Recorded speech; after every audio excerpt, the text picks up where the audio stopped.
Y hasta aquí, David Páramo. David, ¿cómo estás? ¿Cómo estás, Pascal? Muy buenas noches. Si te parece bien, vamos a hacer una revisión de la Comisión Federal de Competencia y del Instituto Federal de Telecomunicaciones. ¿Por qué los pongo en el mismo lugar?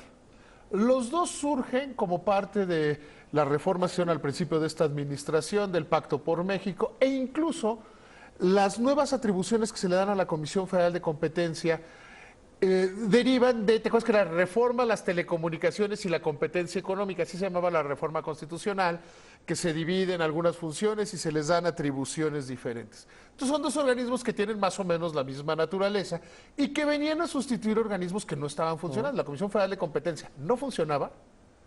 Habría que recordar el antecedente de la Comisión Federal de Competencia Económica, todos los problemas que tuvo con los temas de las líneas aéreas que nunca pudo entender que era mejor que Aeroméxico y Mexicana se fusionaran, y hoy Mexicana no existe, por ejemplo. Y la Comisión Federal de Telecomunicaciones, que era poco más, poco menos que un chiste, que no hacía absolutamente nada. A las dos se les da el mandato de cambiar el enfoque, lo informábamos ayer, en el sentido de poner a la persona, al consumidor en el centro de todas las acciones. A las dos se decidió que iban a hacer por concurso los nombramientos, que la gente iba, se inscribía, que INEGI y Banco de México hacían un examen y los mejores calificados eran los que se quedaban y se presentaban ternas que se iban aprobando. Es decir, se buscaron en los dos a las mejores personas. Sin embargo, algo pasa ya en la operación, y yo creo que ahí sí tiene que ver el carácter de las personas o cómo se integran entre una y otra. Si ves al Instituto Federal de Telecomunicaciones, es un organismo que sus resultados son impecables. El precio de las telecomunicaciones ha bajado 40%, la competencia ha crecido, la penetración ha funcionado mejor, se establecieron reglas como el Most Carry y el Most Offer para la televisión abierta, se generó una mayor competencia en la televisión abierta que permitió que por primera vez en la historia hubiera una nueva cadena de televisión, como es la cadena de televisión abierta de Grupo Imagen. Se licitaron por primera vez en la historia estaciones de radio que están por ser asignadas. Y cuando volteas y dices, ¿y qué ha hecho en ese mismo lapso la Comisión Federal de Competencia Económica? Error tras error tras error, absurdo. Parecería que tiene que ver en la forma como dirimen los temas. Mientras que Gabriel Contreras, el presidente del IFT, tiene un sistema donde van dirimiendo los asuntos con mucho tiempo de anticipación. Hace una cosa que se llaman como preplenos. Se reúnen y dicen, oye, tal tema, ¿qué piensas?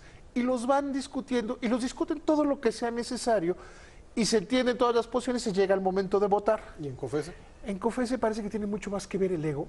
O sea, que es como que la dinámica institucional ha sido más de ser cruzado, ser el gran árbitro, y poco han hecho por los consumidores, algunos casos destacados. El Aeropuerto Internacional de la Ciudad de México tiene un problema de incompetencia y de saturación. Tan es así que una de las más grandes obras transeccionales es la construcción de un aeropuerto. ¿Cómo se le ocurrió para resolver a la Comisión Federal de Competencia el tema de la saturación del Aeropuerto Internacional de la Ciudad de México? Metiéndose en la alianza entre Aeroméxico y Delta, diciéndoles que tenían que asignar las posiciones que se les llaman slots de salida y de despegue.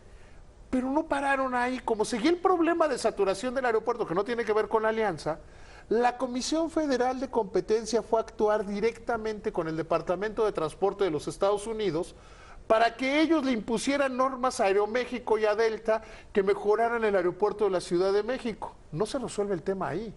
O sea, ¿benefició a los consumidores? No. ¿Se ha dado algo a favor de los consumidores? Absolutamente no. Han detenido de repente por temas de proceso operaciones relevantes. Sherwin-Williams, una empresa de los Estados Unidos, buscó comprar Comex. Dijeron que no porque se iba a concentrar demasiado. Permitieron que otra empresa de los Estados Unidos comprara Comex bajo el pretexto de la concentración de mercados y la falta de competencia. La resolución que se hizo pública ayer en el tema de las Afores es total y absolutamente infundada. O sea, ¿sí existió la práctica? Sí. ¿Sí era indebida? Sí. La práctica ya no existe porque la Comisión Nacional del SAR emitió una serie de regulaciones. déjame ser a lo mejor muy esquemático y muy sencillo para quedar claro. ¿Por qué castigan a estas Afores? Porque se ponían de acuerdo para hacerle difícil la vida al que se quería cambiar de Afore. Eso era. O sea, el director... Lo cual es ilegal. Lo cual, en ese momento, es ilegal ponerte de acuerdo con alguien para dificultar el mercado. Es ilegal y está mal. ¿Qué dicen las normas que emitió la Comisión Nacional en 2015? Le hacen difícil a una persona cambiarse de Afore. Que tienes que comprobar, que biométricos, que presentarte, que hacer el documento del Claro, pero es documento. diferente lo que se establece legalmente a las prácticas que dos particulares puedan tener para dificultar las operaciones de mercado, ¿no? Para el consumidor, si pones en el centro de la regulación al consumidor, Sí. está sucediendo exacto. Entonces es una práctica que ya no se puede hacer o que por lo menos fue validada por otra autoridad. Yo sigo pensando que debe ser primero la libertad del consumidor de elegir en qué Afore quiere estar, aunque pague menos rendimiento y cobre más comisión, ¿eh? Y cambiarte cada que quieres. El problema que existía y que trataban de atender era que muchas Afores ilegalmente cambiaban a los trabajadores sin su consentimiento. Eso es otra cosa. Y eso no se atiende, limitando el derecho de una persona a decidir dónde quiere estar. Porque yo insisto, a lo mejor la Afore de Pascal Beltrán del Río cobra menos comisiones y da más rendimiento. Pero a mí me gusta la de David Páramo porque pues, a lo mejor patrocina mi equipo de béisbol o tuve una mala experiencia con la tuya o porque me da la gana. En la subrogación de créditos, así sucede. No dice que te tienes que cambiar a un banco que te cobre un menor interés. Dice que te puedes cambiar de banco cuando quieras, en el momento que quieras. Confían en el consumidor. Entonces, en esta regulación, ¿para qué cobrar una multa tan alta? 1.100. 1.100 millones a 4 Afores y 11 personas físicas. ¿Para qué cobrar una multa tan alta de una práctica que hoy es imposible? No inhibes que el mercado haga la misma práctica porque al final del día... déjame hacer otro ejemplo. Imagínate que... un tema de béisbol que a ti y a mí nos gusta. Antiguamente el catcher se podía poner enfrente del home, bloqueando el home sin tener la pelota.